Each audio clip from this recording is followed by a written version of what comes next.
بسم اللہ الرحمن الرحیم۔ السلام علیکم دوستو۔ وہ ایک مالدار ترین خاتون تھی جسے اللہ نے سخاوت اور وفاداری سے بھی نوازا تھا۔ بدقسمتی سے شوہر کا ساتھ بہت جلدی چھوٹ گیا۔ ایسے میں اس کے بھائیوں کی نیت خراب ہو گئی اور اپنی بہن کو بے سہارا دیکھ کر اس سے سارا مال ہتھیا لیا۔ مزید ظلم یہ کیا کہ اس کو قید میں بھی ڈال دیا گیا تاکہ وہ ان کے خلاف کوئی قدم نہ اٹھا لے۔ خاتون صبر و تحمل کے ساتھ یہ سب سختیاں برداشت کرتی رہی۔ 1 سال بعد اس کے بھائیوں کو کچھ شرم آئی اور تھوڑا بہت مال دے کر اپنی بہن کو آزاد کر دیا۔ خاتون اپنے گھر آئی۔ ابھی حالات کی سختیوں سے سنبھلی نہیں تھی کہ دروازے پر دستک ہوئی۔ باہر جا کر دیکھا تو ایک تنگ دست خاتون کھڑی بھوک کا شکوہ کر رہی تھی۔ خاتون کی سخاوت جاگ اٹھی۔ اس نے اپنے پاس موجود سارا مال مستحق عورت کو دے دیا اور بولی، میں نے بھوک کی تکلیف کا مزہ چکھ لیا ہے، اس لیے قسم اٹھائی ہے کہ کسی سائل کو مایوس نہیں کروں گی۔ وقت کا پہیہ گھومتا رہا۔ خاتون اپنی سخاوت اور دریا دلی کا بیج اپنے بیٹے کے دل میں بھی کاشت کرتی گئی۔ بیٹا جوان ہوا تو وہ بھی ماں کے نقش قدم پر چل نکلا۔ اس کے پاس آنے والا کوئی بھی سائل محروم نہ رہتا۔ اس کا دسترخواں ہر وقت سجا رہتا۔ یہاں مسافر اور تنگ دست لوگ اس کے مہمان بنتے اور وہ اپنی استطاعت سے بڑھ کر ان کی مہمان نوازی کرتا۔ رفتہ رفتہ لوگوں کے دلوں میں اس کی عزت بڑھتی گئی اور پھر حاتم کا نام سخاوت و دریا دلی کے استعارے کے طور پر لیا جانے لگا۔ اسی وصف نے اس کو اپنے قبیلے کا سردار بنا دیا۔ اس کی شہرت پورے جزیرہ عرب میں پھیل گئی اور اس قدر پھیلی کہ وقت کے بادشاہ نے محسوس کیا کہ اگر حاتم طائی زندہ رہا تو مجھے کوئی پہچانے گا بھی نہیں، پھر رایا کے دل میں میرا دبدبہ کیسے رہے گا۔ حسد کی آگ میں جلتے ہوئے اس نے حاتم کو قتل کرنے کا ارادہ کر لیا اور اپنے ایک شاطر سپاہی کو اس مقصد کے لیے بھیج دیا۔ قاتل تیر تلوار سنبھال کر نکلا۔ جب وہ حاتم کے علاقے میں پہنچا تو تھکاوٹ اور بھوک و پیاس نے اسے بے حال کر دیا تھا۔ راستے میں اس کی ملاقات ایک شخص سے ہوئی۔ وہ اسے اپنے گھر لایا اور اس کی شاندار قسم کی مہمان نوازی بھی کی۔ قاتل مسافر اس میزبانی پر اس بڑے شخص کا احسان مند ہو گیا۔ اگلی صبح جب وہ جانے لگا تو میزبان نے مزید ٹھہرنے کی گزارش کی۔ قاتل مسافر بولا، مجھے ایک ضروری کام ہے اس لیے ٹھہر نہیں سکتا۔ میزبان بولا، مجھے بتا دیں شاید میں آپ کی مدد کر سکوں۔ قاتل مسافر چونکہ اس کا شکر گزار تھا اس لیے اپنا راز بتاتے ہوئے کہا، بادشاہ نے مجھے حاتم کو قتل کرنے کی ذمہ داری سونپی ہے اور اس کے سر پر انعام مقرر کیا ہے۔ میزبان یہ سن کر مسکرایا اور بولا، اچھا بھائی، میں ہی حاتم طائی ہوں، آپ مجھے قتل کر سکتے ہیں لیکن جلدی کیجیے گا کیونکہ اگر لوگ آ گئے تو پھر آپ انعام سے محروم ہو جائیں گے۔ قاتل مسافر نے یہ سنا تو وہ اپنے مہمان کے پیروں میں گر گیا۔ اس نے اپنی تلوار اس کے قدموں میں ڈال دی اور بولا، آپ جیسے سخی اور کریم انسان کے جسم پر پھول مارنا بھی میں ایک عظیم گناہ سمجھتا ہوں۔ ایک دانا شخص کہتا ہے، آپ کسی بھی انسان کو اپنی طاقت، عہدے اور مال و دولت سے متاثر نہیں کر سکتے، ہاں اپنے بہترین اخلاق اور رویے سے اس کا دل جیت سکتے ہیں۔ آپ کا مہربان رویہ آپ کو انسانوں کا گردیدہ بنا دیتا ہے۔ آپ دروازے پر کھڑے ہو کر اپنے گھر آنے والے مہمان کا مسکرا کر استقبال کرتے ہیں، اس کو اپنے گھر کی سب سے آرام دہ جگہ پر بٹھاتے ہیں، اس کی آرام و راحت کا خیال رکھتے ہیں، اس کے لیے دسترخوان بچھاتے ہیں اور اپنی استطاعت کے مطابق کھانے پینے کا انتظام کرتے ہیں، اس کے ساتھ نرم گفتگو کرتے ہیں اور جاتے ہوئے اس کو دروازے تک چھوڑ آتے ہیں، تو یقین کر لیجئے کہ آپ ایک شاندار صفات کے حامل انسان ہیں۔ آپ کا مہمان کچھ دنوں بعد شاید آپ کے کھانے پینے کو بھول جائے، لیکن آپ کا رویہ اور اخلاق زندگی بھر اس کے دل میں رہے گا۔ یہی وہ کمال کی عادت ہے جو انسان کے اوپر نہ صرف رزق کے دروازے کھولتی ہے بلکہ اس کو عزتوں سے بھی نوازتی ہے۔ قدیم عرب میں صاحب الرماد کا لقب مشہور تھا۔ یہ ایسے شخص کو دیا جاتا ہے جو اپنے زمانے کا سخی ترین انسان ہوتا۔ رماد رمد کی جمع ہے جس کا معنی ہے راکھ، یعنی وہ شخص جس کے گھر میں ہر وقت چولہا جل رہا ہو اور مہمانوں کی تواضع کے لیے کچھ نہ کچھ بن رہا ہو۔ اس کے دسترخوان کی وسعت اس کی نیک نامی کو بھی وسیع کر دیتی اور پھر وہ بھی حاتم طائی کی طرح بادشاہ سے زیادہ عوام میں مشہور ہو جاتا اور اپنی قوم کا سردار بن جاتا۔ حضرت مولا علی کرم اللہ وجہہ کا ایک قول بھی ہے کہ علم اور سخاوت انسان کو سردار بنا دیتی ہے، کیونکہ اپنے ہاتھوں سے کمائے ہوئے رزق میں دوسروں کو باعزت طریقے سے شامل کرنا بڑے دل گردے کا کام ہے۔ اپنے منہ کا نوالا توڑ کر دوسروں کو کھلانے والے شخص کو ہر انسان اپنا ہمدرد سمجھتا ہے۔ وہ اس سے اپنے مسائل شیئر کرتا ہے، اپنے فیصلے بھی اسی سے کرواتا ہے اور یہی چیز غیر محسوس طریقے سے اس کو سردار بنا دیتی ہے۔ اپنا دل اور دسترخوان بڑا کرنے کے ساتھ ایک بنیادی چیز اور بھی ہے جو انسان کو ایک باوقار شخصیت بناتی ہے، وہ ہے کرینہ اور سلیقہ، رکھ رکھاؤ، تہذیب اور سلیقہ۔ وہ بہترین اوصاف ہیں جو انسان کے لیے بند راستے کھول دیتے ہیں۔ گھر آئے مہمان کو خوش آمدید کیسے کہنا ہے، کن الفاظ سے اپنے خلوص کا اظہار کرنا ہے، اس کو اہمیت کیسے دینی ہے، اس کے سامنے کھانے پینے کی چیزیں کیسے رکھنی ہیں اور پھر رخصت کرتے ہوئے اس کو الوداع کیسے کہنا ہے، یہ سب چیزیں وفاداری کہلاتی ہیں۔ ہمیں ان چیزوں کے سیکھنے کی ضرورت ہے۔ تہذیب و سلیقہ نہ ہونے کی وجہ سے اکثر اوقات اچھے خاصے رشتے اور تعلقات بھی اپنے اختتام تک پہنچ جاتے ہیں۔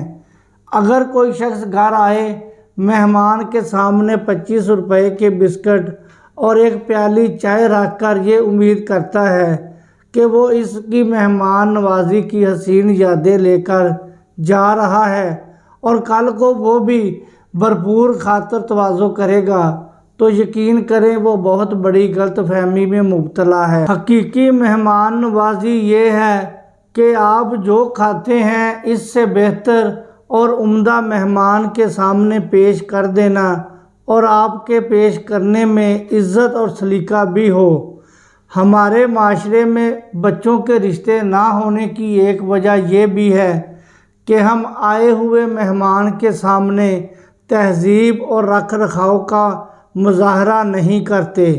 یہ چیز نہ ہم خود سیکھتے ہیں اور نہ ہی اپنے بچوں کو سکھاتے ہیں۔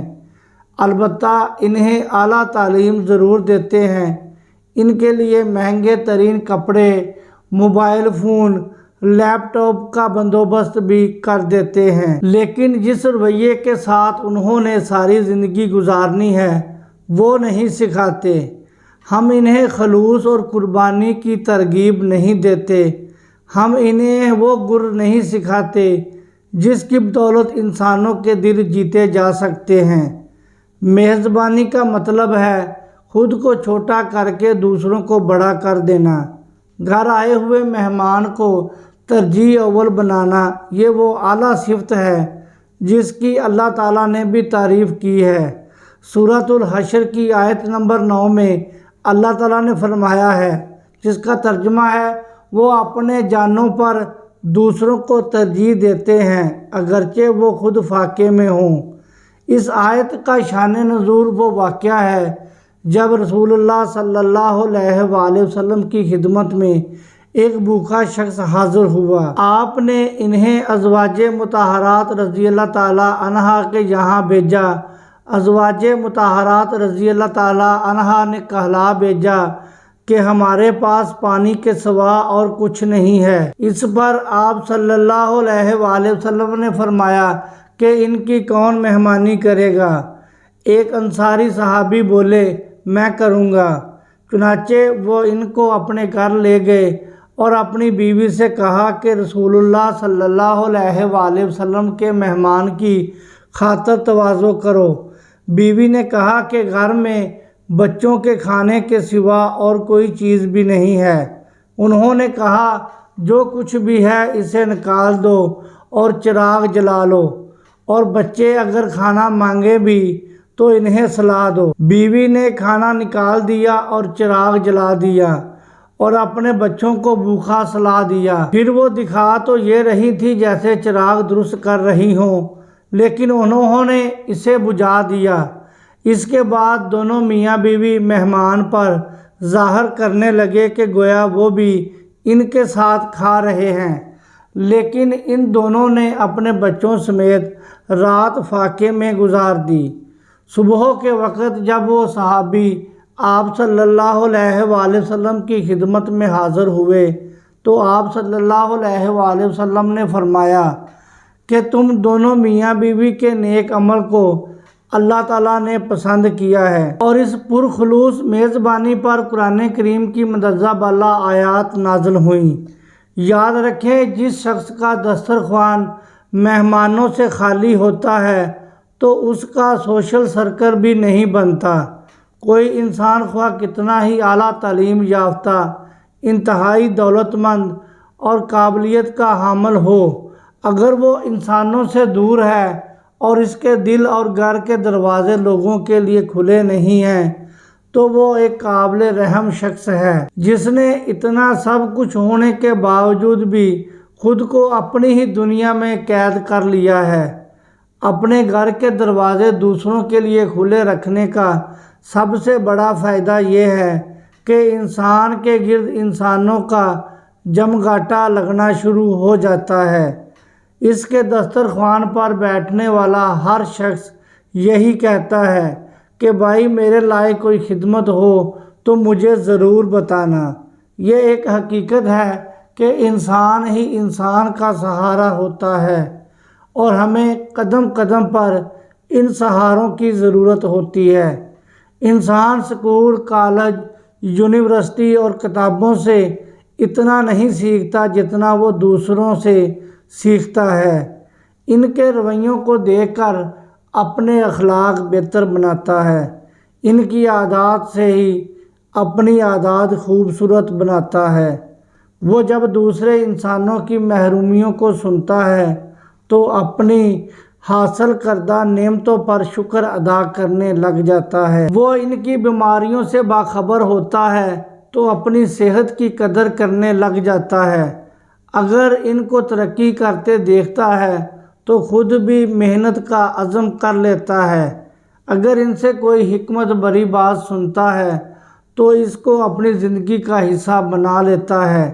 سب سے بڑھ کر یہ کہ اپنی مہمان نوازی کے ذریعے وہ لوگوں کے دلوں میں گھر کر لیتا ہے۔ پھر وہ اپنے پریشانیوں میں تنہا نہیں ہوتا۔ دل کا غبار اتارنے کے لیے اس کے پاس ایک انسان ایسا ضرور ہوتا ہے جو اس کے لیے کتھارسس کا ذریعہ بنے۔ زندگی کے بدترین حالات میں بھی اسے ایک کندھا ضرور میسر ہوتا ہے جس پر وہ اپنا سر رکھتا ہے، دو آنسو بہاتا ہے اور تازہ دم ہو کر ایک بار پھر زندگی کا سفر شروع کرتا ہے۔ آپ کسی بھی 5 اسٹار ہوٹل میں جائیں تو سب سے پہلے دروازے پر آپ کو مودب دربان ملے گا جو مسکرا کر آپ کے لیے دروازہ کھولے گا۔ اندر داخل ہوں تو استقبالیے پر پروفیشنل اسٹاف آپ کو خوش آمدید کہے گا اور نہایت شائستہ اور نرم لہجے میں آپ سے پوچھے گا کہ ہم آپ کی کیا مدد کر سکتے ہیں۔ آپ نے اپنے لیے کمرہ لینا ہے، کسی سے ملاقات کرنی ہے یا پھر کسی پروگرام میں شرکت کرنی ہے، اپنا مقصد بتانے پر وہ آپ کی رہنمائی کرتے ہیں کہ آپ نے کس فلور کے کس کمرے یا ہال میں جانا ہے۔ آپ کے پاس موجود سامان کی ذمہ داری بھی وہ اٹھا لیتے ہیں اور مطلوبہ جگہ تک پہنچا دیتے ہیں۔ کھانے کے ٹائم پر ایک مؤدب ویٹر آپ کا استقبال کرتا ہے، وہ آپ کو آپ کی ٹیبل تک پہنچاتا ہے، آپ کے لیے کرسی آگے کر کے آپ کو بٹھاتا ہے، پھر کھانے کی فہرست آپ کے سامنے رکھ کر آپ کے آرڈر کا منتظر رہتا ہے۔ یہی تابعداری آپ کو اس وقت بھی دیکھنے کو ملے گی جب آپ نے اپنے کپڑے دھلوانے ہوں یا استری کروانے ہوں، تو صرف ایک فون کال سے آپ کا کام ہو جاتا ہے۔ آپ جب ہوٹل سے رخصت ہوتے ہیں تو حساب کتاب کر لینے کے بعد ہوٹل کا اسٹاف آپ کا شکریہ ادا کرتا ہے اور اس امید کا اظہار کرتا ہے کہ آپ کا یہاں قیام آرام دہ رہا ہوگا اور آئندہ بھی آپ یہاں تشریف لائیں گے۔ اس سارے مرحلے میں آپ دیکھیں تو شروع سے آخر تک چند چیزیں تھیں جن کی وجہ سے آپ کو یہاں رہ کر اچھا لگا۔ یہاں کے لوگوں کا مہربان رویہ، بہترین اخلاق، آپ کے آرام اور آپ کی پسند کا مکمل خیال، سب سے بڑھ کر ہر رویے میں عزت کی جھلک، یہی وہ چند اوصاف ہیں جن کی بدولت ایک مکمل انڈسٹری کھڑی ہے جس کو ہاسپٹیلٹی انڈسٹری کہا جاتا ہے۔ اس کا شمار دنیا کی ٹاپ انڈسٹری میں ہوتا ہے جس کا تجارتی حجم 2019 میں $121 ٹریلین تھا۔ اس انڈسٹری کا بنیادی کام اپنے مہمانوں کی خدمت کرنا، خوش اخلاقی سے پیش آنا اور انہیں اہمیت دینا، اور اس کے بدلے وہ بے تحاشا دولت کما رہی ہے۔ یہ چند اوصاف اگر اس انڈسٹری سے نکال دیے جائیں تو اس کو دیوالیہ ہونے میں ایک بھی دن نہیں لگے گا۔ دوسری طرف حوصلہ افزا بات یہ بھی ہے کہ جن چیزوں کی بنیاد پر دنیا کی ایک مہنگی ترین انڈسٹری کھڑی ہے، یہ اوصاف اگر کوئی انسان انفرادی طور پر اپنے اندر پیدا کر لے تو وہ اپنی زندگی میں شاندار ترقی حاصل کر سکتا ہے، اتنے شاندار نتائج حاصل کر سکتا ہے کہ جس کا کوئی بھی تصور نہیں کر سکتا۔ بہت شکریہ دوستو، مجھے اجازت دیں، اپنا خیال رکھیں۔ اللہ حافظ۔ السلام علیکم ورحمۃ اللہ وبرکاتہ۔